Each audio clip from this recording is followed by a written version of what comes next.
generales de Dios. 2. Los apasionados reformadores.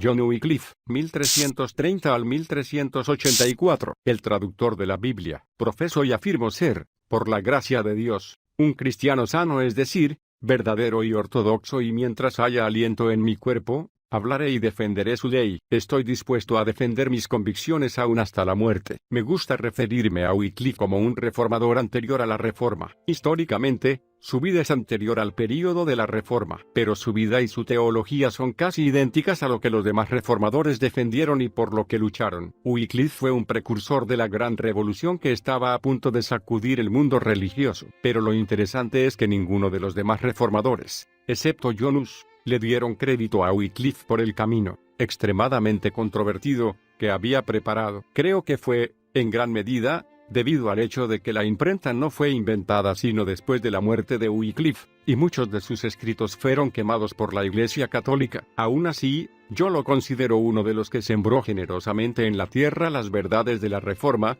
Quienes vinieron después que él regaron y cosecharon los frutos que Wycliffe había sembrado. Wycliffe era una figura de gran estabilidad, un hombre relacionado estrechamente con los ricos y poderosos, pero luchó incansablemente por la gente común, y se identificó con su derecho de conocer a Dios de forma íntima y personal. En la época de Wycliffe, el concepto de que una persona común conociera a Dios íntimamente era algo desconocido y extremadamente controvertido. No es de extrañarse que se lo llamara la estrella matutina de la Reforma, ya que él cambió la situación de ignorancia espiritual y, gracias a sus esfuerzos, apareció para la Iglesia un nuevo horizonte. También se lo llamó el hombre más erudito de su generación en Inglaterra, pero poco se sabe de él, excepto que llevó una vida muy sencilla marcada por sus incansables actividades de lectura, enseñanza y escritura. Creo que su vida personifica el principio de Dios de que donde uno siembra, otro riega y otro más recoge la cosecha. Ver Juan 4:37. Cuando lea sobre la vida de Wycliffe, no subestime el rol que usted mismo puede cumplir al sembrar una semilla,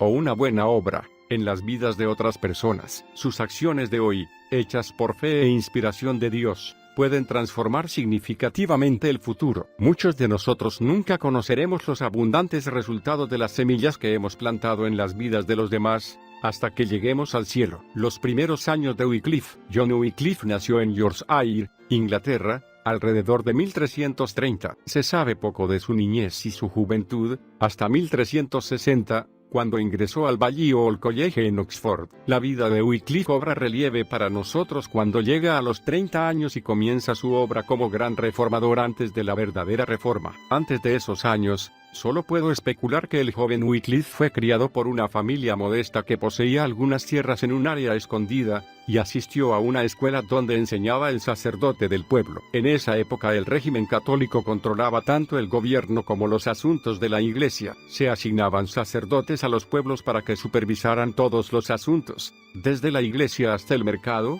desde las escuelas hasta los asuntos civiles. Es importante señalar que John de Gaunt, el segundo hijo del rey Eduardo III, era el señor feudal del hogar de la niñez de Wycliffe. Esto simplemente significa que Gaunt poseía la tierra, y quienes vivían allí y la trabajaban recibían protección y favores de él. El hecho de que Gaunt fuera el protector natural de los habitantes de esa zona cobró gran importancia luego en la vida de Wycliffe. Wycliffe entró al sacerdocio, pero no está registrado a la fecha de su ordenación. Probablemente fue a Oxford aproximadamente en 1346, a los 16 años, una edad común para ingresar a la universidad en aquella época. La tragedia lo acerca a la palabra. La plaga clavó sus mortales garras sobre Inglaterra en 1349. Para cuando la muerte negra terminó, en 1353, Inglaterra había perdido casi la mitad de su población. Como resultado de este caos, los estudios universitarios de Wycliffe fueron algo esporádicos durante un tiempo,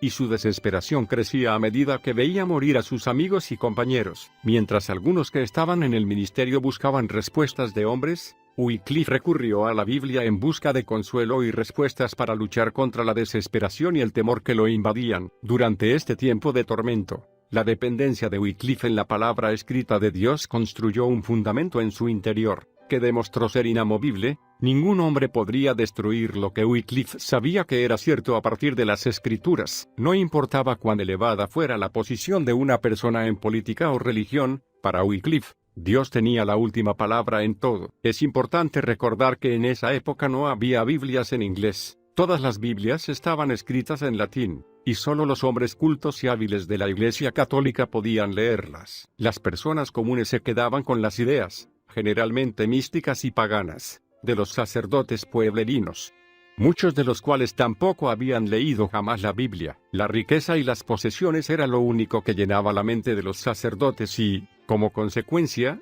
su doctrina también estaba basada en la cantidad de dinero que tenía una persona. Cada servicio de la iglesia era intercambiable por dinero, desde el bautismo de los bebés hasta el perdón de los pecados. Las indulgencias fueron creadas por la iglesia. Se trataba de una forma en que una persona podía pagar por la remisión de sus pecados. Un ladrón común o un asesino creían que podía hacer lo que quisiera y luego redimirse pagando para entrar al cielo. Si los padres eran demasiado pobres como para bautizar a su bebé antes que muriera, se le decía a la familia que su hijo no podría entrar al cielo y probablemente estuviera condenado a vivir en la tierra como un animal, quizás un insecto. Por extraño que parezca, enseñanzas como estas abundaban en la época de Wycliffe, pero Dios estaba preparando a un hombre que se atrevió a plantarse frente al statu quo para producir un cambio divino. El más brillante erudito de Oxford, Wycliffe, admiraba los escritos de San Agustín del 354 al 430, el patrón de la primitiva Iglesia Católica. Usó el individualismo de Agustín como plataforma para el suyo, ansioso por más investigación y estudio, especialmente por estudiar más la Biblia. Renombrado por su capacidad intelectual, Wycliffe pudo ingresar en el Balliol College y llegó a ser su regente, es decir, decano, durante los años de 1360 y 1361. Los estudiantes en la época de Wycliffe no tenían la opción de alojarse en terrenos de la universidad, así que debían buscar alojamiento en otros lugares, lo cual les complicaba las cosas a muchos de ellos. Había varias casas donde se enviaba a los monjes y frailes para que vivieran mientras recibían su instrucción universitaria, pero los clérigos eran muchos, y la lista de espera era muy extensa. Un ministro debía tener la recomendación de alguien poderoso para poder encontrar alojamiento en alguna de esas casas. A Wycliffe, que sin duda era un erudito codiciado, se le ofreció el mejor alojamiento de Oxford en la aldea de Fillingham, Lincolnshire, donde tenía el puesto de rector, es decir, sacerdote a cargo de la parroquia. El tiempo que pasó allí lo ocupó en el gobierno de la Iglesia Católica, y llegó a ser un excelente vocero diplomático. Su habilidad administrativa se hizo notar, y cuando a esta se le sumó su disciplina intelectual, Wycliffe pronto se encontró en condiciones de recibir los más altos honores de la Iglesia. De esta forma, toda la vida de Wycliffe pronto quedó absorbida por la universidad. De los 5 dones que menciona Efesios 4:11, apóstol, profeta, pastor, maestro, evangelista, Wycliffe era dotado como maestro, por lo que, además de su trabajo como sacerdote, estaba extremadamente feliz con su puesto como instructor en la universidad. En ese momento la Iglesia Católica estaba muy complacida de tener a alguien como Wycliffe creciendo hacia una posición de tal prominencia. Para 1369 Wycliffe había obtenido su primer título universitario en teología. En 1371 era reconocido como el mayor teólogo y filósofo de su época en Oxford, una universidad sin parangón en toda Europa. Para ese entonces Oxford había sobrepasado a la famosa Universidad de París y era la institución educativa más importante de todo el mundo conocido. En 1372 Wycliffe recibió su anhelado doctorado, celebrando 16 años de intenso estudio e investigación. Wycliffe abre sus ojos a la corrupción en 1374. La notoriedad y la singularidad de Wycliffe comenzaron a hacerse cada vez más evidentes. Hasta entonces, aunque renombrado por su capacidad teológica e intelectual, había sido un oscuro sacerdote que servía en diversas parroquias, pero los vientos de cambio habían soplado sobre Europa y estaban constantemente agitados por el debate entre la Iglesia y el gobierno. Los diversos gobiernos de Europa deseaban el control total sobre los asuntos civiles y sociales de sus países, y luchaban contra el papado por ese control. Inglaterra no era la excepción. En ese año en particular, Wycliffe, de acuerdo con los antiguos teólogos, comenzó a hablar en contra del hecho de que la Iglesia poseyera el control total de los ámbitos social y político. Creía que había una necesidad legítima de que el poder secular gobernara los asuntos de cada nación. Después de una vasta investigación, incluyendo el estudio de conceptos de Agustín y los principios bíblicos, Wycliffe llegó a la conclusión de que la Iglesia debía limitarse a su propia jurisdicción. Creía que la principal responsabilidad de la Iglesia era sobre los temas espirituales, no sobre los políticos. Aquí fue donde Wycliffe desarrolló su controvertido concepto del dominio por gracia. El disgusto de Wycliffe por la ansiedad de riquezas que gobernaba a la Iglesia católica crecía cada vez más. En su concepto del dominio por gracia, Wycliffe sostenía que todas las cosas pertenecían a Dios, y los hombres solo tenían derecho a ellas si vivían libres de pecado y transgresión. Creía que la Iglesia católica estaba profundamente hundida en transgresiones, por lo que se oponía a que el Papa poseyera tierras en Inglaterra. Creía que la verdadera responsabilidad de la Iglesia era satisfacer las necesidades espirituales de la humanidad y cuidar del rebaño, llevándolo a Cristo. Wycliffe comenzó a proclamar que al poseer tierras y vivir con excesiva riqueza a expensas del pueblo, la Iglesia se había vuelto secular e inútil para todos. El Papa se enfureció al darse cuenta de que la postura de Wycliffe significaba un cambio que afectaría la riqueza, el control y la posesión de tierras de la Iglesia. En ese momento el Papa cobraba impuestos a reyes y naciones, que debían pagarse a la Iglesia, y Wycliffe, uno de sus más brillantes teólogos, se oponía a sus intereses. Wycliffe se enfrenta contra el poder papal. Inglaterra tiene una larga historia de relaciones conflictivas con los papas. Es importante conocer algunos de los conflictos principales para comprender claramente la posición de Wycliffe. Por ejemplo, el rey Juan en 1215 había sido excomulgado y luego obligado a rendirse incondicionalmente ante el Papa. También debió pagar una gran suma de dinero para tener derecho a continuar como rey de Inglaterra, aunque su herencia del trono era legítima. Aún después de la muerte de este rey, el Papa continuó exigiendo que el soberano pagara tributo para poder gobernar en Inglaterra. Los ingleses se oponían a los impuestos papales por muchos motivos, pero especialmente porque parte de ese dinero iba a parar a ejércitos enemigos. El gobierno inglés también estaba enfurecido porque la Iglesia regía el crecimiento económico de su país. Por ejemplo, si un inglés moría sin dejar algo a la Iglesia en su testamento, ésta se apoderaba de sus negocios. Esta humillación había continuado durante más de 100 años, y ahora Inglaterra buscaba formas de romper con el control papal. El momento ideal llegó cuando el Papa solicitó su renta anual por el trono del rey, y Wycliffe dio un paso al frente para intervenir a favor del gobierno inglés. No puede haber dos soberanos temporales sobre un país, o Eduardo es rey, o el Papa es rey. Nosotros decidimos, aceptamos a Eduardo de Inglaterra y rechazamos a Roma, escribió Wycliffe. La postura política de Wycliffe a favor del trono de Inglaterra le granjeó el favor del rey Eduardo III, quien lo nombró rector del Utrecht, puesto que le permitía llevar una vida holgada, y luego lo eligió para representar a la corona en las negociaciones entre el rey y el Papa. Las negociaciones nunca llegaron a una conclusión satisfactoria, pero el incidente dejó señalado a Wycliffe como un potencial creador de problemas para la Iglesia. Ahora él apoyaba al partido anticlerical que proclamaba el derecho del gobierno a controlar el país, lo cual, entre otras cosas, le granjeó a Wycliffe el favor de John de Gaunt, segundo hijo del rey. El partido anticlerical se aferró a Wycliffe, veía en él la capacidad intelectual para atacar a la Iglesia y ganar la causa del gobierno inglés. Wycliffe demostró ser un útil aliado para el gobierno durante ese tiempo de conflicto, y la protección del rey logró evitar que sufriera los daños físicos que los enfurecidos católicos deseaban causarle. Expuso el engaño poco a poco. Para ahora Wycliffe era el consejero religioso del rico John de Gaunt, quien a fines del siglo XIV se había convertido en la figura política más poderosa y más odiada de Inglaterra. Wycliffe lo admiraba y lo respetaba porque Gaunt era un sabio diplomático, siempre fiel a lo que creía mejor para su país. Gaunt tenía la capacidad de atraer a los hombres más capaces, y Wycliffe lo sirvió como su sacerdote personal durante los 2 años siguientes. El punto fuerte de Wycliffe era su fidelidad a la Biblia. Al leerla y estudiarla, obtuvo mayor conocimiento y mejor comprensión de lo que la palabra de Dios decía, y ella se convirtió en toda una revelación personal para él. Quisiera hacer un breve paréntesis aquí. Al diablo no le importa que usted tenga una Biblia. No tiene miedo de que sea una Biblia grande, ni de que usted la lleve a todas partes, ni de que la coloque a la vista en su casa. No le importa si la usa para dársela por la cabeza a alguien o para apoyar su propia cabeza en ella, como almohada. El diablo solo tiene miedo si usted planta la Biblia en su corazón y la aplica,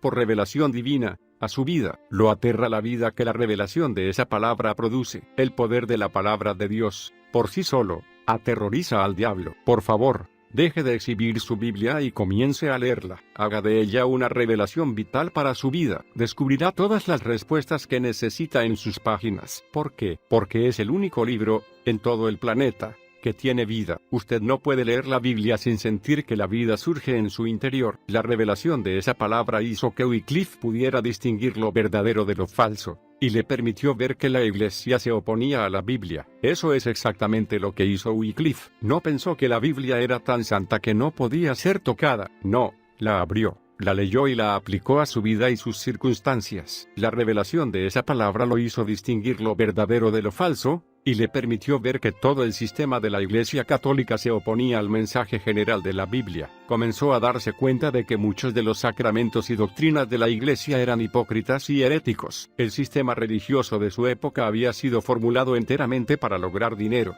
poder y control. Wycliffe comprendió que él estaba en condiciones de exponer y atacar este sistema. Estoy seguro de que meditó con gran cuidado cuál sería su enfoque y su estrategia. Wycliffe sabía que sus palabras tendrían mucha autoridad. ¿Cómo comenzaría? ¿Cómo podría comunicar eficazmente las falsedades de la Iglesia y llevar la verdad al pueblo? El engaño era tan grande que revelarlo todo de una vez sería abrumador, así que decidió exponer las falacias heréticas poco a poco. En 1376 Wycliffe comenzó a escribir tratados en los que proclamaba su posición contraria a la excesiva riqueza de la Iglesia. Escribió de dominio divino, de civil y dominio, de oficio regis y de eclesia. En estos tratados Wycliffe declaraba que los asuntos civiles y temporales de la Iglesia debían estar bajo el control del rey, no de los clérigos, y que el clero tenía un llamado más elevado, dado que los clérigos estaban llamados a servir en la enseñanza y la orientación espiritual. Debían deshacerse de toda posesión temporal,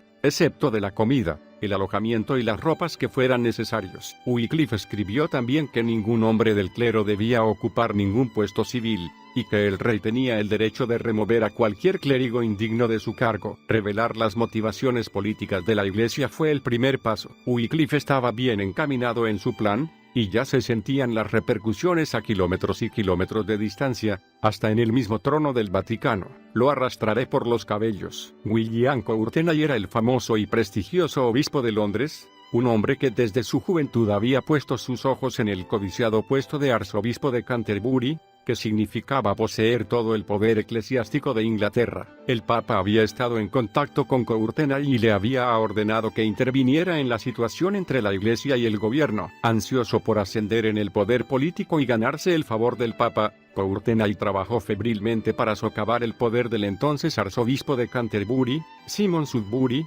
Consiguió los resultados que Roma deseaba y Sudbury no podía obtener, dada la relación de Wycliffe con el anticlerical John de Gaunt.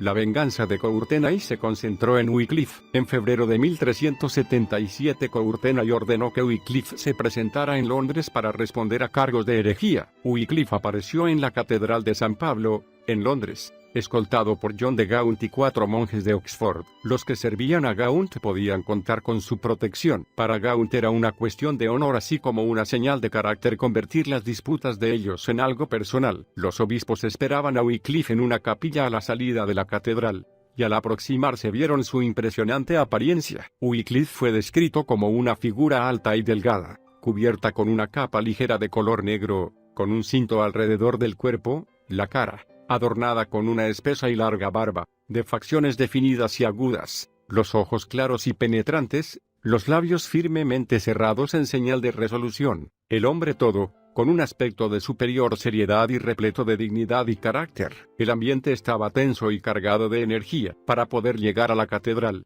los acompañantes de los obispos y de Wycliffe debieron cruzar a empullones la multitud que había llegado para presenciar el espectáculo. Los intentos de abrirse paso causaron inmediatamente riñas, tan acaloradas que Courtenay salió corriendo de la catedral hacia donde estaba Wycliffe. Para cuando Wycliffe pudo llegar al atrio, el ambiente estaba tan caldeado que ambos bandos se amenazaban mutuamente a gritos. Gaunt pidió a Wycliffe que se sentara y se pusiera cómodo. Courtenay sostuvo que el acusado debía estar de pie ante la corte. Inmediatamente se desató una discusión entre Gaunt y Courtenay sobre si Wycliffe debía estar de pie o sentado. La multitud que observaba se enfureció aún más al escuchar los repetidos insultos de Gaunt y Courtenay. Finalmente, Gaunt susurró una amenaza de arrastrar al obispo de los cabellos fuera de la catedral. Los londinenses se enorgullecían de apoyar a Courtenay, y la mera presencia de Gaunt los había enfurecido. Cuando la multitud embravecida escuchó la amenaza de Gaunt contra Courtenay,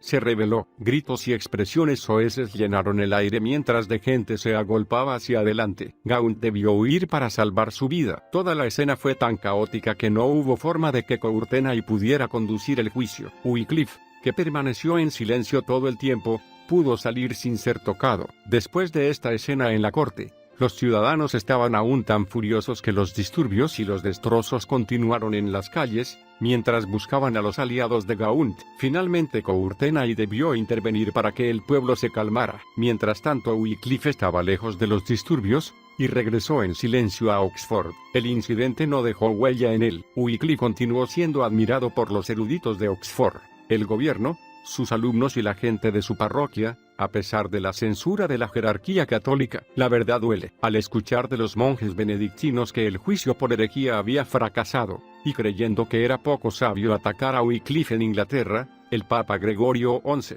tomó la situación en sus propias manos. Desde Roma emitió 5 mordaces bulas, documentos oficiales del Papa, contra Wycliffe. En mayo de 1377 copias de estas bulas fueron enviadas al arzobispo de Canterbury, a Oxford y al rey. Estas bulas citaban 18 errores del tratado de Wycliffe de civil y dominio. El Papa criticaba su liderazgo a los eruditos de Oxford, y señalaba que por negligencia y pereza de vuestra parte habéis permitido que brote la cizaña entre el puro trigo del campo de vuestra gloriosa universidad y, lo que es peor, que crezca. El Papa continuaba diciendo que si no lograban silenciar a Wycliffe, las consecuencias serían que sus almas correrían peligro. El nombre de Oxford quedaría mancillado y toda la fe ortodoxa se corrompería. Arrogantemente, el Papa declaraba que si Oxford no se deshacía de Wycliffe ya no recibiría las gracias y el apoyo de la Iglesia Católica. A pesar de las amenazas, Oxford apoyó a Wycliffe. Un concilio de doctores declaró que las proposiciones a él, Wycliffe, atribuidas, aunque no sonaran bien, no eran erróneas. En otras palabras, si lo dijéramos en lenguaje coloquial moderno, sería como si Oxford hubiera dicho, la verdad duele. Oxford se dio cuenta de que el Papa se sentía avergonzado y terriblemente amenazado por las acusaciones de Wycliffe. Creo que los eruditos de Oxford estaban orgullosos de la profundidad de Wycliffe y secretamente deseaban haber tenido ellos mismos la osadía de hablar abiertamente sobre la hipocresía de la Iglesia Católica, aunque lo apoyaron y le dieron libertad para continuar enseñando. Wycliffe decidió permanecer bajo arresto domiciliario para evitarle futuros problemas a la universidad con el Papa. Las bulas también ordenaban al gobierno que entregara a Wycliffe en manos de Courtenay, quien, a su vez, debía examinarlo en relación con sus errores. Pero el gobierno no prestó ninguna atención a las bulas. El rey Eduardo III murió antes de recibirlas. Niego derecho alguno al Papa. Naturalmente, la ambición política y religiosa de Courtenay lo impulsó a convocar rápidamente a Wycliffe para que compareciera ante una corte en Lambeth con el fin de responder a los cargos presentados por el Papa. Wycliffe aceptó el desafío y respondió a la convocatoria. De pie frente a una multitud de sacerdotes, obispos y partidarios, el arzobispo de Canterbury y el obispo Courtenay comenzaron a detallar los errores de Wycliffe. Este les respondió y manifestó su posición.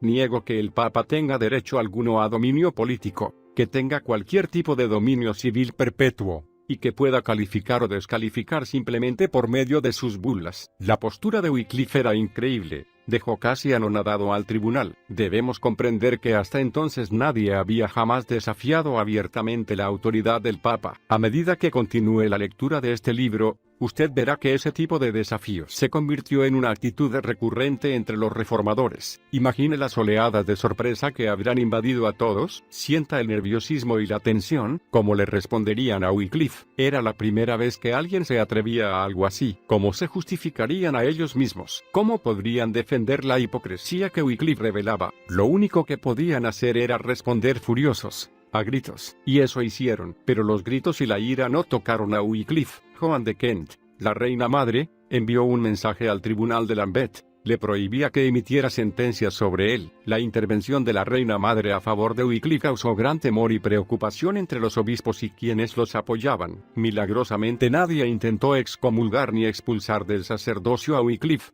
y nuevamente pudo salir sin recibir castigo. La Iglesia Católica no tenía idea de qué hacer con él. Desesperados, le ordenaron que dejara de predicar. Wycliffe obedeció, pero su pluma no guardó silencio, como tampoco lo hicieron los grupos de hombres que pastoreaba personalmente, los hombres apostólicos. Para ese entonces parecía que los enemigos religiosos de Wycliffe no podían tocarlo. La Iglesia Católica tenía en claro que Wycliffe, que continuaba siendo un sacerdote ordenado, se estaba afirmando como líder de un partido. Wycliffe, que supervisaba varias parroquias, ya había formado su propio grupo de evangelistas callejeros, a quienes llamaba sacerdotes pobres. Este grupo de clérigos debía viajar por el campo y predicar donde quisieran escucharlos. Los sacerdotes pobres vivían sencillamente, apartados de la riqueza, y vestían humildemente. Algunos eran ordenados, otros eran laicos, pero ninguno estaba atado a una parroquia, lo cual les permitía ir a donde fuera mayor la necesidad. Hasta ese momento los ignorantes sacerdotes pueblerinos solo contaban historias para entretener al pueblo o,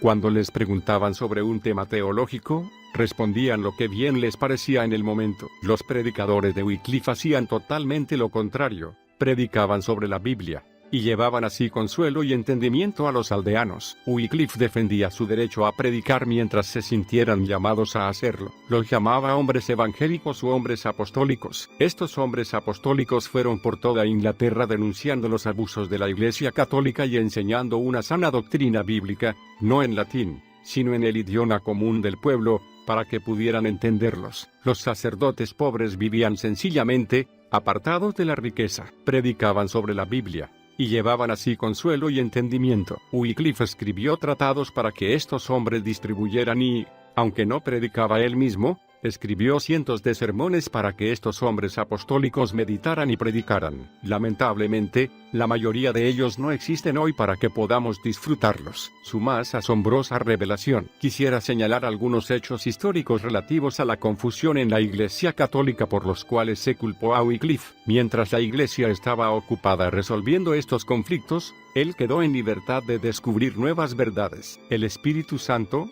verdaderamente, dirigía la situación. En la década de 1370 había gran confusión entre la jerarquía católica, en cuanto al Papa y el lugar donde éste debía residir. No me extenderé sobre los detalles, pero, en resumen, la disputa era sobre el lugar donde debía estar el Vaticano. En 1309 la sede pasó de Roma a Francia, básicamente, debido a la influencia política del rey de Francia, que estaba cansado de pagar impuestos al Papa y creyó que podría controlar mejor la situación si la sede papal estaba dentro de su nación. Los católicos llamaron a esto la cautividad en Babilonia. Finalmente, en 1376, el Papa Gregorio XI regresó a Roma, pero 2 años después las opiniones de la gente aún estaban divididas, y eligieron a 2 papas, uno para Avignon, Francia, y otro para Roma. Ambos papas decían ser infalibles, y se excomulgaron mutuamente. Esta situación fue llamada el Gran Cisma de Occidente y Wycliffe fue señalado como una de sus principales causas. La Iglesia Católica creía que las herejías de Wycliffe habían causado la inquietud del pueblo, porque los había contaminado con sus doctrinas y había confundido sus mentes. Durante los siguientes 39 años la sede papal continuó dividida. Dado que la atención estaba centrada en este cisma, Wycliffe mismo quedó casi ignorado, a pesar de que se lo culpaba que sus doctrinas lo habían originado. Mientras estaba fuera de la mirada pública, Wycliffe utilizó su tiempo para revelar, paso a paso, las otras herejías que encontraba en la Iglesia. Desde 1378 hasta fines de 1379 comenzó a formular su más asombrosa revelación, una declaración jamás oída por el mundo conocido hasta entonces. ¿Cuál era? Que las Escrituras, la Biblia, eran el único fundamento de toda doctrina. En marzo de 1378 Wycliffe lanzó un tratado llamado De Veritatis Aerae Scripturae que hizo que los jerarcas católicos se crisparan de furia. A partir de ese fundamento que solo la Biblia contiene la verdad para el estilo de vida y las doctrinas cristianas, Wycliffe comenzó a señalar agudamente las diversas herejías e hipocresías que habían florecido en la Iglesia Católica. Este tratado tenía 32 capítulos, que defendían la verdad de las Sagradas Escrituras contra las mentiras de los papas. Wycliffe había cruzado una nueva frontera. La visión se formaba. Cuando el rey Eduardo III murió, Su joven hijo Ricardo II fue coronado rey. John de Gaunt se convirtió en líder de Inglaterra, ya que actuaba como regente, hasta que el joven Ricardo II tuvo edad suficiente como para ocupar el trono en 1381. Durante los siguientes 3 años Wycliffe defendió la validez de las escrituras. El gobierno continuaba apoyándolo, pero Wycliffe no era su mayor preocupación. El centro de la atención era la tarea de gobernar el país sin un rey oficial. La iglesia estaba atrapada en los problemas que ella misma se había ocasionado. Comenzaron a surgir rumores de herejía sobre Wycliffe, pero quedaron en la nada. Este contraatacó diciendo que los verdaderos herejes eran quienes encontraban incoherencias y puntos oscuros en la Biblia y decían que necesitaban la interpretación oficial de la iglesia. Wycliffe no creía que fuera necesaria una interpretación oficial de la Biblia por parte de la iglesia. Pensaba que la Biblia podía ser puesta sin peligro aún en las manos de las personas más ignorantes. A diferencia de la jerarquía católica, Wycliffe predicaba que la verdadera iglesia estaba formada por todas las personas elegidas por Dios, no solo sus líderes. Como consecuencia de esto, creía que todos los que confiaran en el Señor tenían derecho de conocer su palabra. Dijo, todos los cristianos y los señores laicos en particular, deberían conocer las sagradas escrituras y defenderlas, y ningún hombre es tan tosco erudito que no pueda aprender las palabras del Evangelio según su propia simplicidad. A juzgar por sus palabras, es obvio que Dios estaba formando un plan y una visión en su corazón. Ninguna persona inglesa podía leer la Biblia, ya que ésta estaba escrita totalmente en latín. La dificultad del idioma permitía que la Iglesia Católica continuara controlando todo, porque solo los eruditos, es decir, los sacerdotes, podían leerla. Así que, en mi opinión, Wycliffe tenía un plan para sustentar sus afirmaciones. De alguna forma la Biblia en latín debía ser traducida al inglés, pero cuando otros, en los siglos XIII y XIV, ya habían instado a que se tradujera la Biblia al inglés, pero nadie lo había llevado a cabo. Era clave actuar en el momento preciso, y Wycliffe no era hombre de apresurarse ni actuar alocadamente. Sabía que Dios presentaría la ocasión perfecta y el momento justo para tal obra, que tiempo después llegaría a ser hecha. Los católicos estaban enfurecidos por la enseñanza de Wycliffe de que la Biblia era la única fuente de doctrina. Ellos creían que la Iglesia, es decir, monjes, frailes, sacerdotes, obispos y el Papa, era la única fuente de toda doctrina y que la Biblia era solamente una ayuda, llena de historias que servían como ilustraciones de cómo vivir una vida buena. Pero su ira no amedrentó a Wycliffe. Con la Biblia como fundamento, Wycliffe le comenzó a separar las ideas de los hombres de la Iglesia de los principios divinamente inspirados de la palabra. A continuación presentamos un resumen de varias herejías católicas que Wycliffe atacó. Él creía que estas herejías habían sido inventadas y propagadas por hombres. Recordemos que Wycliffe presentó estos hallazgos mientras trabajaba como sacerdote católico. Él amaba el ministerio y la obra de Dios, pero odiaba los abusos que encontraba dentro del sistema de la Iglesia Católica. Wycliffe creía que estos abusos eran contra Dios y contra las personas. Primero, presentaré brevemente lo que los católicos creían. Después, citaré las palabras de Wycliffe para denunciar cada herejía. 1. Atacó las confesiones. Los católicos instruían a sus fieles a que fueran a confesar sus pecados a un sacerdote para ser perdonados, y les enseñaban que el sacerdote, obispo, etc., era el único que tenía poder para limpiarlos de sus maldades. Después de hecha la confesión, el sacerdote imponía varios actos de penitencia que el pecador debía realizar para poder recibir perdón completo. Wycliffe escribió, no es la confesión al hombre sino a Dios, quien es el verdadero sacerdote de las almas, la gran necesidad del hombre pecador. La confesión privada y todo el sistema de la confesión medieval no fue ordenado por Cristo ni utilizado por los apóstoles, porque de los 3000 que se volvieron a la ley de Cristo en el día de Pentecostés ni uno solo se confesó con un sacerdote. Dios es quien perdona. Confiad totalmente en Cristo. Cuidaos de buscar ser justificados de cualquier otra forma que no sea por su justicia. La fe en nuestro Señor Jesucristo es suficiente para la salvación. 2. Absolución. Los católicos enseñaban que solo un sacerdote, obispo, etc., podía liberar a una persona de la culpa del pecado, simplemente diciéndoselo. Muchas veces se pagaba por la absolución con dinero o alguna otra clase de posesión. Wycliffe escribió, no hay mayor herejía que la de que un hombre crea que es absuelto de pecados y da dinero, o por el hecho de que un sacerdote imponga sus manos sobre su cabeza y le diga, os absuelvo, porque debemos arrepentirnos en nuestro corazón, de otro modo Dios no nos absuelve. 3. Atacó las indulgencias. Las indulgencias fueron creadas como un método para recaudar fondos y así mantener al Vaticano libre de deudas, o para pagar las excesivas deudas en que la Iglesia ya había incurrido. La Iglesia enseñaba que por medio de las indulgencias las personas podían comprar su salida del purgatorio, lugar de depósito después de la muerte donde podían satisfacerse las consecuencias de acciones pecaminosas. Se les decía a las personas que si compraban indulgencias, el Papa ordenaría a los ángeles que llevaran al alma que había partido directamente al cielo, evitando el purgatorio, porque ya habían pagado por sus pecados. Así que las personas hacían lo que querían, pensando que si compraban una indulgencia todas las acciones serían borradas. Wycliffe escribió: es claro para mí que nuestros prelados, al otorgar indulgencias, comúnmente blasfeman la sabiduría de Dios, simulando en su avaricia codicia de dinero y locura. Comprenden lo que, en realidad, no comprenden. Conversan sobre el tema de la gracia como si fuera una cosa que puede ser comprada y vendida como un asno o un buey.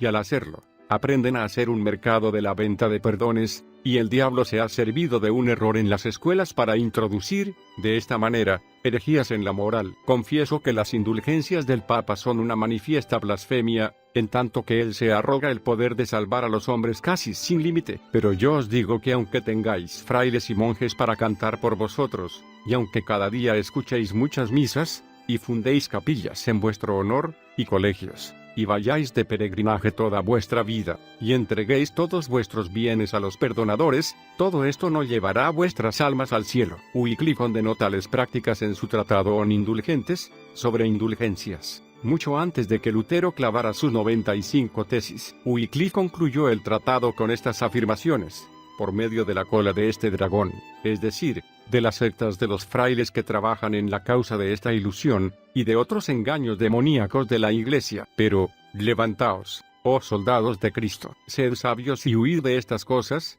junto con las otras ficciones del príncipe de las tinieblas, y revestíos del Señor Jesucristo. Apartad de la Iglesia tales fraudes de anticristo, y enseñad al pueblo que en Cristo solamente, y en su ley y en sus miembros, debería confiar. Aprended, sobre todas las cosas, honestamente, a detectar las tretas del anticristo. La sangre que Jesucristo derramó por nosotros era suficiente, pero los católicos medievales desmerecían ese increíble precio agregándole aquello que las personas debían pagar para ser perdonadas. Quiera Dios tener misericordia de quienes creen esta doctrina y abra sus ojos para que puedan ver la verdad. 4. Exigió el uso de la predicación. Muchos en la Iglesia católica consideraban el ministerio como una ocupación en la que siempre tendrían alguien que cuidara de ellos. Por consiguiente, muchos sacerdotes nunca comprendieron la posición espiritual que podían y debían haber tenido. Así que, los sacerdotes eran con frecuencia hallados en situaciones mundanas, por ejemplo, en la taberna,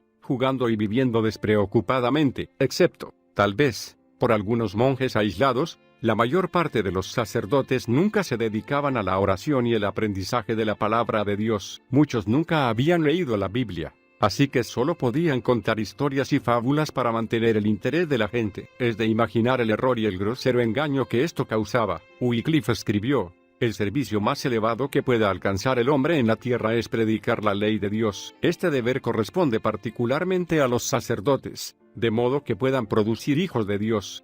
Y por esta causa Jesucristo dejó otros trabajos y se ocupó principalmente de la predicación, y también lo hicieron los apóstoles, y por tal causa Dios los amaba. Creemos que existe una mejor manera: evitar aquellos que agradan y, en cambio, confiar en Dios y contar fielmente su ley y, especialmente, su evangelio. Y, dado que estas palabras son palabras de Dios, deben ser tomadas como creídas, y las palabras de Dios darán a los hombres nueva vida más que las otras palabras que son para el placer. Wycliffe no podía traicionar lo que sentía que era cierto según las Escrituras, aunque significara perder apoyo. Oh, maravilloso poder de la divina semilla, que vence a fuertes hombres armados, suaviza los duros corazones y los renueva y cambia en hombres divinos. Obviamente, tal milagroso poder nunca podría ser producido por la palabra de un sacerdote, si el espíritu de vida y de la eterna palabra, por encima de todo, no obrara con ella. Wycliffe ataca la Eucaristía. Poco a poco Wycliffe continuó atacando los errores y engaños de la Iglesia Católica. En 1379 adoptó una posición contraria a la Iglesia que hizo temblar aún a sus amigos. John de Gaunt tuvo problemas con ella y le rogó que se retractara de esa monumental posición, pero Wycliffe no podía traicionar lo que sentía que era cierto según las Escrituras, aunque significara perder apoyo. Como consecuencia, el gobierno inglés lo mantuvo a distancia, sin saber cómo reaccionar ante su última revelación. La más famosa controversia de Wycliffe fue sobre la Eucaristía o Santa Comunión. Los católicos creían en la transustanciación, que simplemente significaba que cuando un sacerdote oficiaba una misa, el pan y el vino de la comunión se transformaban en el verdadero cuerpo y la sangre verdadera de Jesucristo, aunque conservaban la apariencia de mero pan y vino. También se llama a esto el bendito sacramento. Wycliffe encontraba que la transustanciación era completamente antibíblica. En su tratado titulado De Eucharistia presentó sus convicciones a partir de 2 puntos fundamentales. Primero, la transustanciación no se encuentra en la Biblia y, segundo, la creencia en la transustanciación era totalmente acomodada hasta el siglo XII. No se había convertido en dogma, verdad absoluta, para los católicos sino hasta 1215, en el Cuarto Concilio de Letrán. Wycliffe afirmó que la teología doctrinal de la transustanciación era, simplemente, un invento o una mala interpretación que tenía el propósito de conservar la mística de la misa y la superioridad de los sacerdotes. Para él, la transustanciación exageraba peligrosamente la importancia del oficio sacerdotal, exponía a Cristo a una indignidad pasiva y motivaba a las personas a la idolatría. Wycliffe instaba a las personas a regresar a la fe y la práctica de los primeros cristianos. Por el contrario, Wycliffe creía en la presencia espiritual de Cristo y su sangre, y sostenía que Jesucristo debía ser recordado en la comunión por fe personal en el precio que él había pagado. Wycliffe instaba a las personas a regresar a la fe y a la práctica de los primeros cristianos. Wycliffe escribió: «La hostia consagrada que los sacerdotes hacemos y bendecimos no es el cuerpo del Señor, sino una señal eficaz de él. No debe entenderse que el cuerpo de Cristo desciende del cielo a la hostia consagrada en cada iglesia». Wycliffe continuaba explicando cómo interpretar la palabra de Dios, usando la comunión como ejemplo. Algunas expresiones de las Escrituras deben ser comprendidas de forma directa, sin figuraciones, pero hay otras que deben ser comprendidas en sentido figurado. Así como Cristo llama a Juan el Bautista a Elías y San Pablo dice que Cristo era una piedra, encontramos tales modos de expresión constantemente en las Escrituras, y en esas expresiones, sin duda, la producción es hecha de manera figurativa. Wycliffe escribió que el significado del lenguaje figurativo de la Biblia está oculto para quienes no conocen a Jesucristo. Por tanto, todo hombre, sabiamente, con mucha oración y gran estudio, lea las palabras de Dios en las Sagradas Escrituras. Cristo dijo: «Yo soy la vid verdadera». Juan 15:1. ¿Por qué, pues, no adoráis la vid como Dios, ya que lo hacéis con el pan?, afirmó. Además, que Cristo no era una vid terrenal, por lo cual tampoco el pan material es cambiado de su sustancia a la carne y sangre de Cristo. Cuando Wycliffe protestó contra la superstición e idolatría que veía en la misa, en su tratado de apostasía, fue tildado de total hereje por la Iglesia Católica, aunque no se tomaron medidas para excomulgarlo. Wycliffe ahora era un hombre a quien la mayoría trataba de evitar, cortar su influencia. Finalmente, en 1380 sonó la alarma en la amada Oxford de Wycliffe. Debido a las presiones del Papa, el rector había comenzado a oponerse a las doctrinas de Wycliffe en las facultades y, en conclusión, decidió que había llegado el momento de actuar en su contra. Un grupo de 12 doctores en divinidad se reunieron en consejo para considerar la teoría de Wycliffe sobre la Eucaristía. Al fin de esta discusión, por mayoría de 7, determinaron que sus doctrinas eran erróneas. El rector estaba algo alarmado de que los 5 restantes no creyeran que Wycliffe había hecho algo malo. En un intento de silenciar todo posterior apoyo a Wycliffe, el rector amenazó a quienes enseñaran o defendieran las doctrinas de aquel con enviarlos a la cárcel, suspenderlos de toda función en la universidad y excomulgarlos. Wycliffe fue encontrado disputando sobre teología en la facultad, cuando fueron a leerle públicamente el veredicto y la sentencia. Cuando escuchó la condenación de su obra, se sintió confundido, pero aseguró que las opiniones de estos hombres no debilitarían sus convicciones. Wycliffe apeló al rey para revertir la decisión del rector, pero fue ignorado. John de Gaunt se apresuró a ir a Oxford y trató de persuadir a Wycliffe de que obedeciera al rector, pero este decidió hacer oídos sordos a sus ruegos. Wycliffe permaneció en un segundo plano hasta mayo de 1381, cuando escribió Confesio, un tratado que defendía sus opiniones condenadas. En ese tiempo Wycliffe se apartó de la vida pública y finalmente se distanció también de Oxford. Fue una decisión muy difícil para él, ya que la mayor parte de su vida había estado vinculada con los asuntos de la universidad. Era difícil que alguien mencionara Oxford sin que le viniera a la mente el nombre de Wycliffe. Wycliffe ahora había regresado al aislamiento y la oscuridad de Lutherworth, pero esta vez era diferente. No tenía los lujos ni los beneficios de estar asociado a Oxford. Estoy seguro de que todos podemos sentirnos identificados con lo que sintió Wycliffe esta vez. Había sido cortado del lugar donde había tomado forma su identidad terrenal. Oxford era el lugar donde se había sentido seguro, pero ahora tenía que encontrar el camino sin esa vía. El cambio demostró ser el punto de inflexión más importante de su destino sobre esta tierra. Destino, la puerta que ningún hombre puede cerrar. Wycliffe se sentía aislado de todo futuro durante ese tiempo que acudió al Señor en busca de orientación. Sabía que tenía un propósito para cumplir sobre esta tierra, pero necesitaba escuchar al Señor. Creo que fue gracias a esas oraciones que Wycliffe comenzó a comprender la razón de su vida. Repentinamente inspirado, Wycliffe comprendió que Lutherworth no podía ser una oscura prisión para él, sino que sería un lugar de destino divino, un lugar donde finalmente iban a coincidir los tiempos de Dios y la visión de su corazón. Ahora lo comprendía. En la oscuridad y la paz de Lutherworth, Wycliffe comenzó la hazaña por la que es más conocido en la actualidad, la traducción de la Biblia del latín al inglés común. Varios de sus más leales seguidores acompañaban a Wycliffe en Lutherworth, entre ellos John Purvey y Nicholas de Hereford. Purvey era uno de los más íntimos amigos de Wycliffe, fue su secretario privado y asistente hasta el final de los días de Wycliffe. Ahora Wycliffe tenía 51 años, por lo que comenzó a dictar gran parte de su prolífica producción literaria a Purvey, ya que no tenía dudas de que su unción y su visión para escribir serían transmitidas a este. Hereford era uno de los más cultos colegas de Wycliffe en Oxford. Doctor en divinidad, Hereford trabajó incansablemente junto con Purvey en la traducción de la Biblia latina al inglés. A diferencia de Wycliffe y Purvey, Hereford era conocido por su ruda personalidad. Se lo conocía como el más violento de los seguidores de Wycliffe. Durante los años siguientes los tres trabajaron día y noche. Wycliffe creía que había caído sobre él la mayor unción que hubiera sentido jamás, dándole las fuerzas y la energía para supervisar el proyecto. La versión generalmente aceptada es que Wycliffe tradujo el Nuevo Testamento mientras que Hereford y Purvey tradujeron el Antiguo Testamento bajo su constante supervisión. Las 5 reglas para el estudio bíblico. ¿Por qué Wycliffe se dedicó a tan colosal tarea? En el ámbito natural, tenía todo en su contra. En toda Europa no había existido una Biblia en lenguaje común. El latín era preservado porque se lo consideraba un idioma santo y místico, reservado solo para los eruditos. Además, la mayor parte de la población de Inglaterra era analfabeta. Más aún, la imprenta no se fabricaría masivamente sino hasta el siglo siguiente, así que la provisión de Biblias en inglés común sería muy limitada. Era una tarea monumental, y solo una persona que realmente hubiera tenido revelación de Dios lo habría intentado siquiera. Sin duda, Wycliffe era esa persona. Como ya he dicho, su inquebrantable convicción era que la Biblia era la única autoridad para la vida. Wycliffe escribió: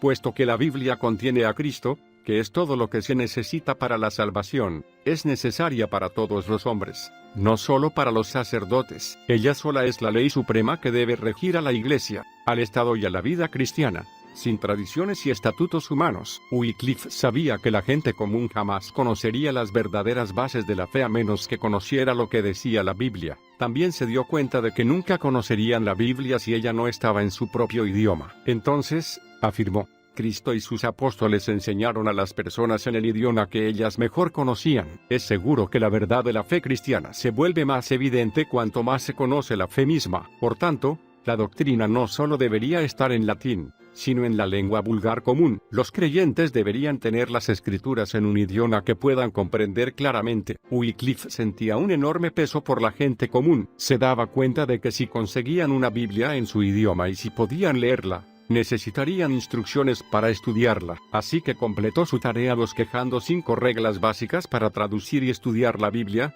1. Obtener un texto confiable. 2. Comprender la lógica de las escrituras. 3. Comparar las partes de las escrituras entre sí. 4. Mantener una actitud de humildad y búsqueda. 5. Recibir la instrucción del Espíritu. Así que Wycliffe y sus colaboradores tradujeron toda la Biblia de la Vulgata, en latín, al dialecto inglés de las Midlands. Aunque muchas traducciones se han realizado después de esta increíble obra, aún hoy, en las traducciones modernas, perdura parte de la terminología utilizada en ella. Ánimos acalorados en la Edad Media. Quisiera dedicar cierto espacio a presentar algunas de las respuestas que dio la Iglesia Católica a la traducción de Wycliffe. Es sorprendente hasta qué punto el engaño religioso puede cegar a una persona que desea mantener el control. Traducir la Biblia al idioma de la gente común era considerado una herejía total por la Iglesia Católica de la Edad Media. Uno de los primeros y más famosos padres de la Iglesia, Jerónimo, ya había revisado la edición latina aproximadamente en el año 450. La revisión de Jerónimo fue llamada la Vulgata, y era la única versión oficial y sagrada reconocida por los católicos. Apartarse de la Vulgata rayaba en la blasfemia. La verdadera hazaña de Wycliffe fue poner la Biblia al alcance de las personas de manera que pudieran conocer a Dios de una forma más personal. Un escritor católico de la época de Wycliffe escribió: Cristo entregó su evangelio a los clérigos y doctores cultos de la Iglesia, para que ellos lo administren a los laicos y a las personas débiles. Pero este maestro, John Wycliffe, lo ha traducido del latín al inglés, el idioma anglo, no el de los ángeles, poniéndolo al alcance de laicos y de mujeres que saben leer, habiendo estado siempre destinado a los clérigos eruditos y a los que tienen gran entendimiento. De esta manera, la perla del Evangelio es echada fuera y pisoteada por los puercos, y lo que antes era precioso para clérigos y laicos, ahora es tenido por mofa de todos. No sé usted, pero si yo fuera miembro de una iglesia no me agradaría demasiado eso de que me llamaran puerco. Sin embargo, el artículo ilustra perfectamente la mentalidad de la época. Si una persona no era parte de la élite del clero católico, su vida no tenía ningún valor. Las mujeres no tenían importancia. Porque ese hombre escribió que la Biblia era preciosa para el clero, jamás lo entenderé. Ellos la leían muy esporádicamente, si es que alguna vez lo hacían. Y la Biblia no dice que los ángeles hablaran entre sí en latín. Años después, Arundel, arzobispo de Canterbury, fue aún más venenoso en sus inquietantes comentarios. Creo que este arzobispo en particular fue uno de los hombres más malvados de su época. Arundel escribió: ese miserable y pestilente individuo de dañina memoria, John Wycliffe, hijo de la antigua serpiente y verdadero heraldo e hijo del anticristo, quien, mientras vivió, andando en la vanidad de su mente con algunos otros adjetivos, adverbios y verbos que no escribiré aquí, coronó sus impiedades traduciendo las escrituras a la lengua materna. Lo único que produjeron estas duras palabras fueron los acalorados ánimos que las hicieron perdurar en la historia. La verdadera sustancia, la verdadera hazaña ya completada era que la Biblia había sido puesta al alcance de las personas de manera que pudieran conocer a Dios de una forma más personal. Las acciones de Wycliffe honraron la sangre que Jesús derramó por todos nosotros y, por eso, podemos estar eternamente agradecidos. La Iglesia Católica intentaba mantener el precio que Jesús había pagado en una caja secreta. Trataron de elevarse a una posición de divinidad inventada por hombres. Aún lo odian. He notado que en muchas referencias teológicas escritas o editadas por católicos, el nombre de Wycliffe aún aparece en la lista de herejes. Algunos, aparentemente, creen que Wycliffe socavó la unidad de la fe católica. Sí, lo hizo, pero fue una acción ordenada por Dios. Dios no se encuentra en la política religiosa, no se lo encuentra en las tácticas controladoras o engañosas. Dios no vive en estatuas, vive en el corazón. No es la cabeza de una pandilla, sino la cabeza de la Iglesia. Juan 3:16 dice claramente que todo aquel que cree y confía en Él tiene vida eterna. Eso, simplemente, significa que la oportunidad de la salvación está abierta a cualquiera que quiera escuchar. Romanos 8:14 dice que todos los que son guiados por el Espíritu de Dios, estos son hijos de Dios. Conocer a Dios en el Espíritu es posible a través de una relación personal con Él. No se logra por medio de una mera práctica religiosa. Los Lollardos. Los últimos 3 años de la vida de Wycliffe estuvieron llenos de acontecimientos. En 1381 se produjo la famosa revuelta de los campesinos, en la cual los trabajadores ingleses se levantaron para luchar por la libertad civil. Estaban cansados de pagar excesivos impuestos y ser oprimidos por leyes injustas. A principios del verano, 100.000 airados campesinos ingleses marcharon sobre Londres y exigieron ver al joven rey Ricardo. El nombre de Wycliffe fue relacionado con esa revuelta, aunque todos sabían perfectamente que no tuvo nada que ver con ella. Él estaba muy ocupado traduciendo la Biblia en Lutherwort, pero la Iglesia sostenía que las doctrinas y enseñanzas de Wycliffe habían provocado esa agitación. Los historiadores concuerdan en que durante ese año los lollardos se convirtieron en un grupo prominente. Muchos, erróneamente, sostienen que todos los seguidores de Wycliffe eran lollardos. Aunque no fue así, esta confusión de identidades proviene porque Courtenay prohibió las enseñanzas de Wycliffe y silenció a los más importantes líderes lollardos de Oxford que se relacionaban con él. El nombre lollardo significa en inglés murmuradores y, finalmente, llegó a aplicarse a cualquier grupo que se opusiera a la Iglesia católica. La Iglesia también los llamaba herejes. Algunos de los lollardos cultos eran seguidores de Wycliffe. Para ser históricamente correctos, entonces eran wyclifarios. Pero los lollardos incultos, campesinos, no se aferraban a un conjunto especial de doctrinas, eran, simplemente, activistas políticos que odiaban las injustas cargas que la Iglesia católica les imponía. Los centros de actividad de los lollardos eran las ciudades de Oxford y Leicester. Los lollardos eran tan conocidos en Leicester que había un dicho que decía: uno de cada 2 hombres es lollardo. Es difícil señalar con exactitud las creencias de estas personas, ya que variaban según sus circunstancias personales. Pero, básicamente eran parroquianos que se negaban a pagar diezmos, negaban la autoridad de la Iglesia católica, no otorgaban demasiada importancia a la autoridad papal, atacaban la doctrina de la transustanciación y consideraban toda la liturgia y doctrina católica como arrogante necromancia, es decir, la predicción del futuro por medio de la comunicación con los muertos. La lista continúa, pero en 1382 los lollardos tuvieron su primer problema oficial. El nombre de Wycliffe estaba mezclado en el asunto, aunque no había participado en nada. Hereford, uno de los más leales seguidores de Wycliffe, decidió realizar una reunión de lollardos en el campus de Oxford. Dio un sermón duro y movilizador, los llamó a ser leales y a apoyar a Wycliffe en contra de la jerarquía católica. Como resultado de esta reunión, Hereford y todos los seguidores de Wycliffe que habían permanecido en Oxford fueron excomulgados. La tierra tiembla. El año de 1382 fue aún más cargado de acontecimientos que el anterior. Sudbury, el anterior arzobispo de Canterbury, había sido asesinado durante la revuelta de los campesinos. Finalmente Courtenay había cumplido su sueño. Fue nombrado nuevo arzobispo de Canterbury. Su primera meta, la más importante al llegar al arzobispado, fue ocuparse de las doctrinas y los seguidores de Wycliffe. Courtenay convocó a un concilio en Blackfriars para condenar oficial y formalmente las opiniones de Wycliffe. Invitó a otros 9 obispos y a 36 graduados en teología para tomar una decisión sobre 24 escritos de Wycliffe. Lo interesante es que el nombre de Wycliffe nunca fue mencionado en la reunión, solo sus escritos. El proceso concluyó el 21 de mayo de 1382. Después de 4 días de discusiones, 10 de las proposiciones fueron halladas heréticas y el resto, erróneas. Courtenay decretó que los oficiales del rey arrestaran a todos los pobres predicadores que fueran atrapados predicando en el campo. También sentenció que todas las enseñanzas y los tratados de Wycliffe, cualquier cosa que hubiera escrito o editado, debían ser confiscados de inmediato. Cualquier estudiante de Oxford que fuera culpable de seguir la doctrina de Wycliffe sería expulsado sin contemplaciones. Aunque decidido a silenciar a los seguidores de Wycliffe, Courtenay no tocó a este. La historia nunca ha descubierto por qué. Quizá John de Gaunt hizo un trato secreto con Courtenay, probablemente a cambio de dinero, por el cual este dejó en paz a Wycliffe. Dado su odio por Wycliffe y sus ansias de riquezas e influencia, esta es,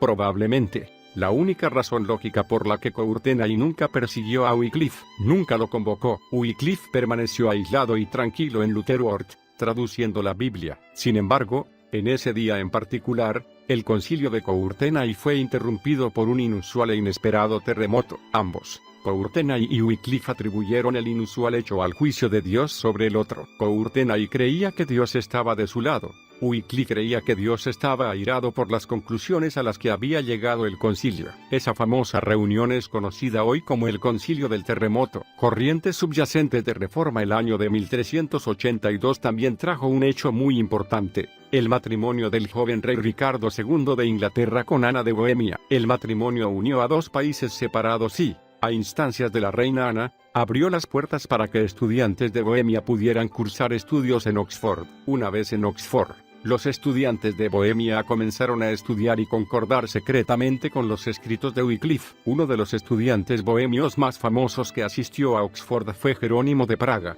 Jerónimo, finalmente, llevó los escritos de Wycliffe a Bohemia, donde cayeron en manos del famoso reformador John Hus. Aunque Wycliffe había sido silenciado en Inglaterra, en pocos años sus enseñanzas explotaron en Bohemia y el movimiento husita nos llevó a la Reforma. En 1382 Wycliffe encontró tiempo para escribir su más famoso documento hasta la fecha, titulado Triálogo. Este escrito toma la forma de una discusión entre la verdad, la falsedad y la sabiduría, y cubre, brevemente, todos los temas que Wycliffe ya había desarrollado en profundidad. Fue su primer escrito que llegó a ser impreso, aunque Wycliffe nunca llegó a verlo, ya que se imprimió en 1525, pero, históricamente, tiene el crédito de ser el escrito original de Wycliffe que lo vincula con los reformadores del siglo XVI.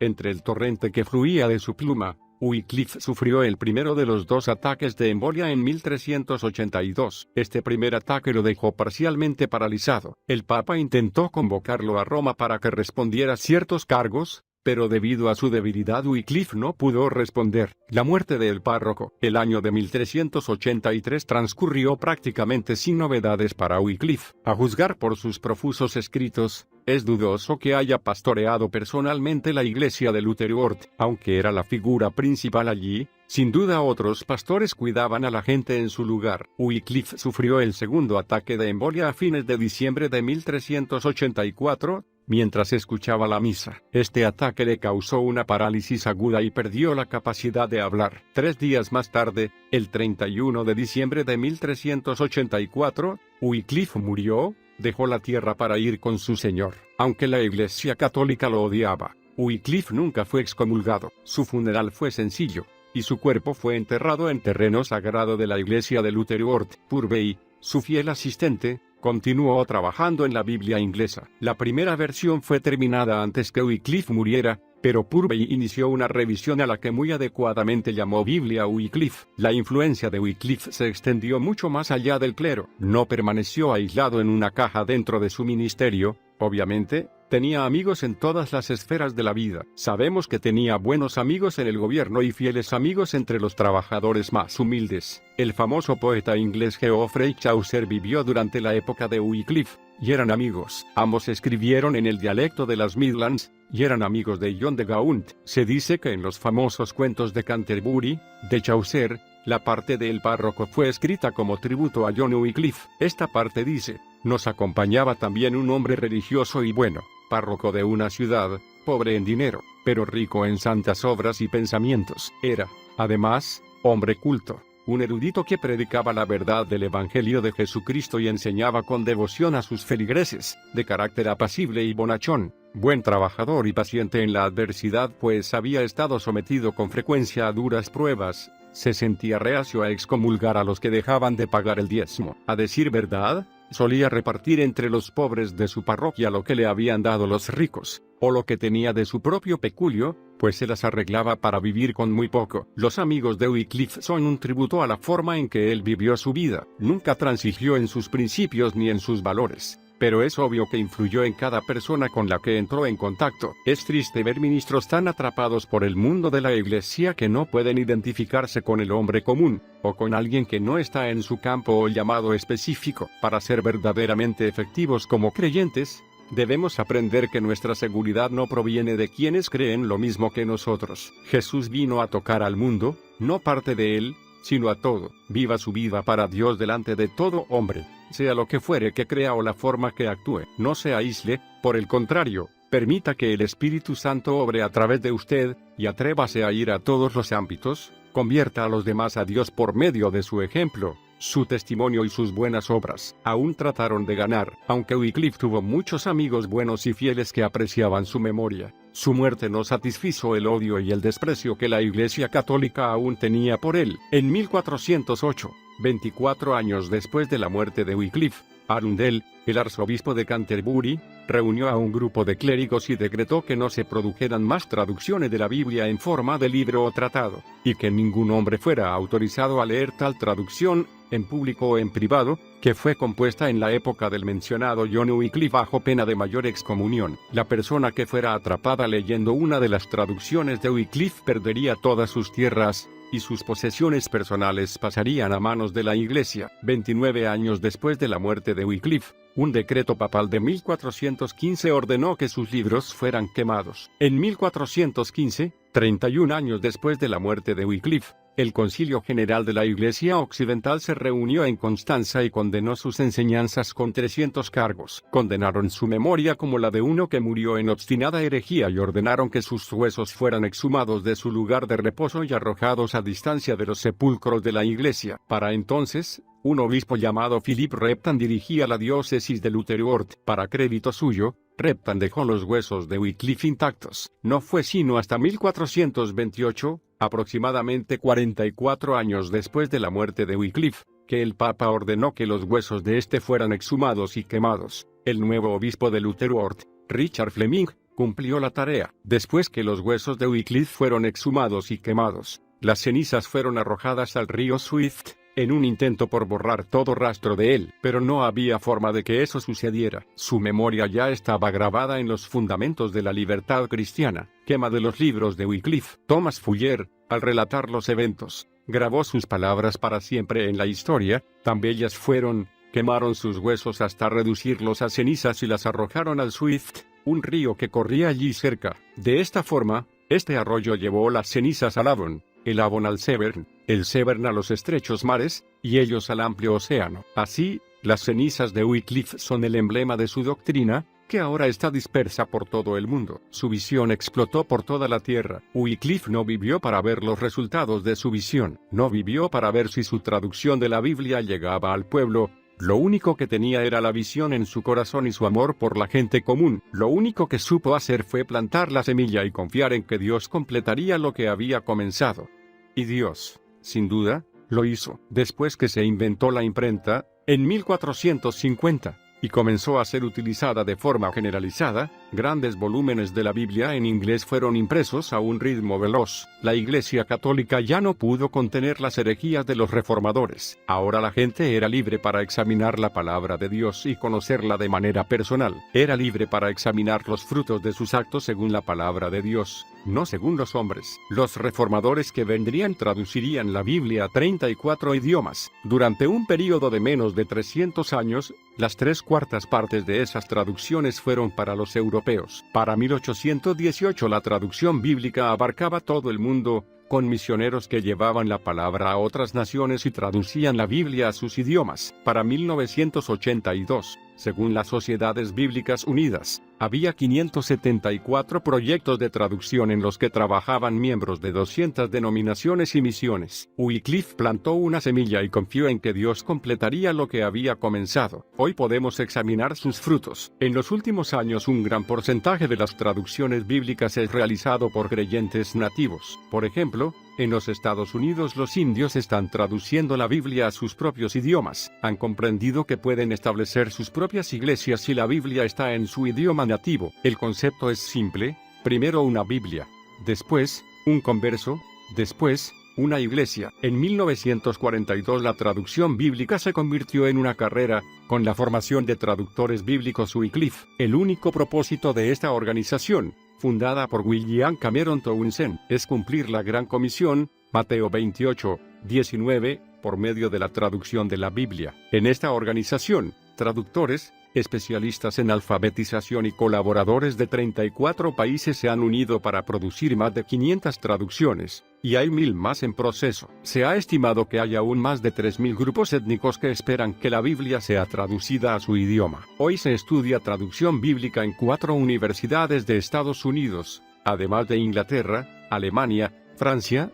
Brasil, Japón y Australia. Las naciones de Nigeria, Ghana, Brasil, Filipinas, Camerún, Kenia, Corea y Nueva Guinea han iniciado sus propias organizaciones nacionales de traducción de la Biblia. Agregaré que en la actualidad, desde el Concilio Vaticano II, la Iglesia Católica ha cambiado, en parte, su actitud sobre la traducción bíblica y el acceso del hombre común a las Sagradas Escrituras. De los 574 proyectos que las Sociedades Bíblicas Unidas contabilizaban en 1982, Los católicos participaban activamente en 133, pero aún tienen su propia traducción de la Biblia, así como varios libros del Antiguo Testamento que los protestantes no aceptan como palabra de Dios inspirada. Si Wycliffe hubiera visto en qué iba a convertirse su visión, podrá usted ver por qué al comienzo de este capítulo le dije que nunca debemos subestimar el poder de plantar una semilla. No se desaliente si Dios le ha indicado que haga algo, y parece que nada sucediera. Continúe obedeciendo. Continúe plantando la semilla, por dura y fría que sea la tierra o la obra. Como se suceden las estaciones de la tierra, así se sucederán los frutos de su labor. Recuerde que debajo de la fría y dura tierra del invierno yace el proyecto de una bella flor o un fruto fragante de primavera. Los tiempos están en manos del Señor, y la obediencia de su corazón para hacer lo que Él le ha pedido que haga. Así que, quisiera cerrar este capítulo con las palabras de Jesús en Juan 4, 34 y 36 al 37, que me parecen muy apropiadas para aplicar a la vida de Wycliffe. Mi comida es que haga la voluntad del que me envió, y que acabe su obra, y el que siega recibe salario, y recoge fruto para vida eterna, para que el que siembra goce juntamente con el que siega, porque en esto es verdadero el dicho, uno es el que siembra, y otro es el que siega,